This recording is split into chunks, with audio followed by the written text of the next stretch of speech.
Hey, everybody, and welcome back to our brand new baseball series presented by State Farm right here on opensports.com. It's Insurance Runs, and I'm your host, of course, Sid Rosenberg. Plenty of baseball to cover today on Insurance Runs. So to help me out with his vast baseball insight, we bring in Seth Everett, my dear friend of Sirius XM Radio and ESPN 1050 in New York City. Plus, you can catch me on Seth's show every Friday night in New York at 9:30 p.m. Seth, how are you this afternoon, buddy? What's going on, my old friend?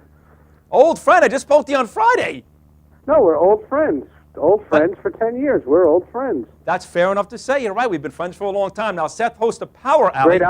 Great outfit you picked out today, by the way. Oh, thank you. I figured you would like that. Thank you very much. Seth hosts a Power Alley on Major League Baseball Channel 175 on XM, Channel 210 on Sirius. Now, Seth, your co-host is Jimmy Duquette, who was working with the Mets when they made that Scott Kazmir trade for Victor Zambrano. Most Met fans feel one of the worst trades ever. Now, some Met fans feel it was really Al Leiter and John Franco who made that trade. How often did you get on Jimmy about that deal a couple years ago?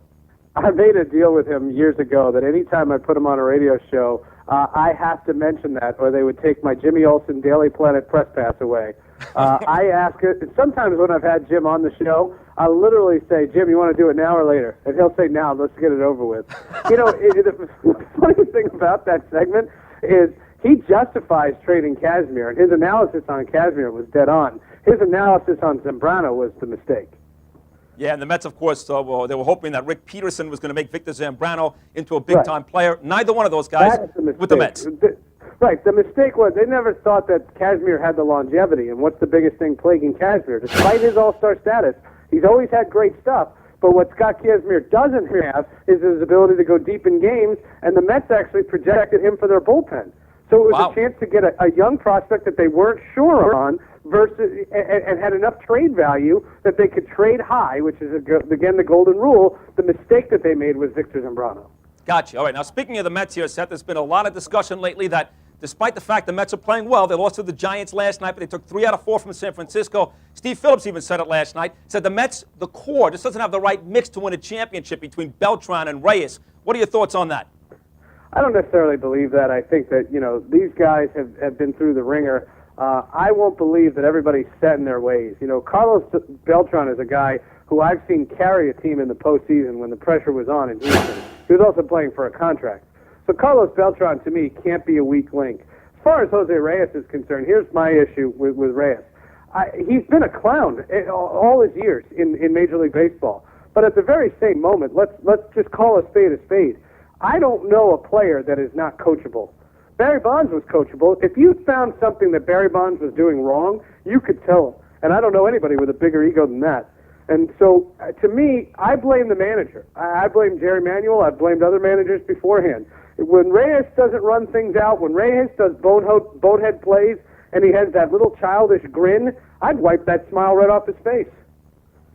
Fair enough. I'm wearing that smile right now. Now, Seth, 3 walk-offs in a row for the New York Yankees. Does this ignite their run inside the NL East? Any chance that Toronto's able to hold on to this lead right now?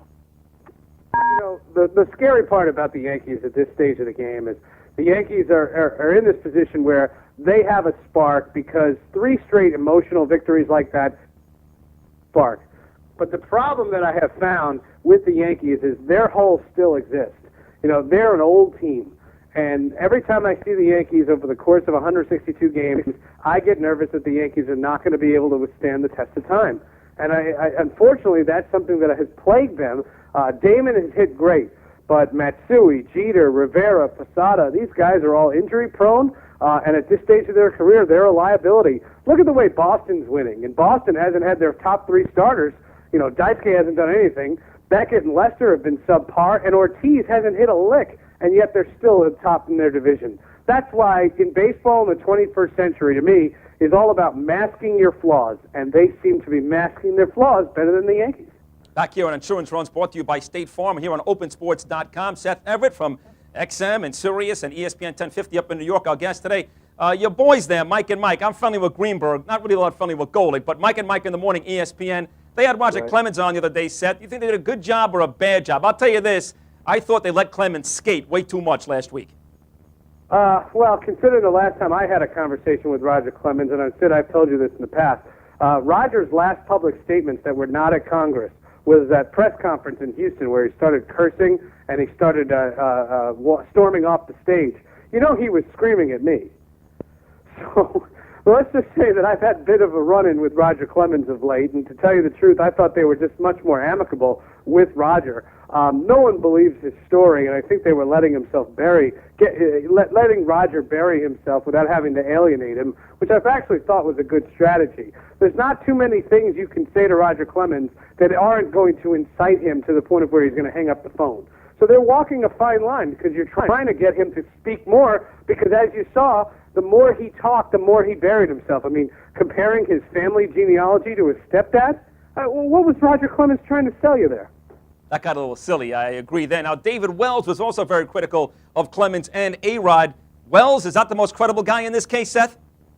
You know, it's funny. Pro athletes are always asked their opinions about other things, and sometimes, you know, I have great respect for David Wells and what he was able to accomplish in his career.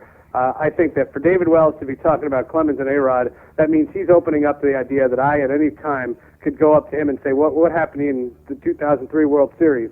And how come you let your team down to the point of where you let Josh Beckett walk into your building and walk away with a world championship? So, you know, to me, David Wells is one of those guys where people just ask the opinion because he played and because he's doing media again. I always get on Kurt Schilling all the time because, you know, Kurt likes to offer his opinion. He's never met a microphone he was afraid of, yet I don't understand why anybody puts any more credence into his opinion than yours or mine or any of the callers that wait on the hold to talk on these sports radio shows.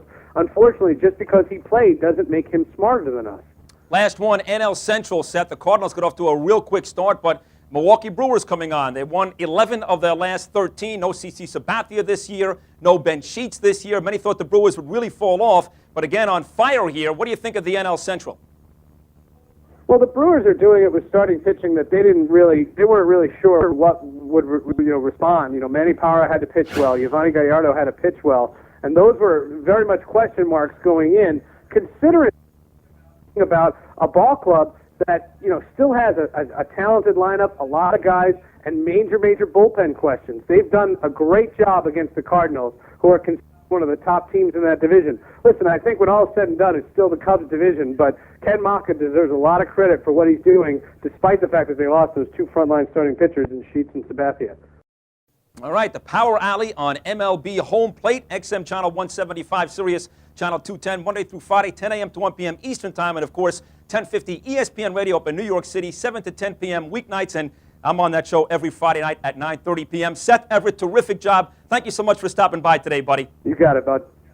All right, there he is, Seth Everett. That's going to do it for this edition of Insurance Runs presented by State Farm. Make sure you come back here on Wednesday for Fantasy Whiplash with our special guest, nationally syndicated fantasy columnist Mike Salfino. For now, I'm Sid Rosenberg, and we'll see you next time. The future of sports on the web is open.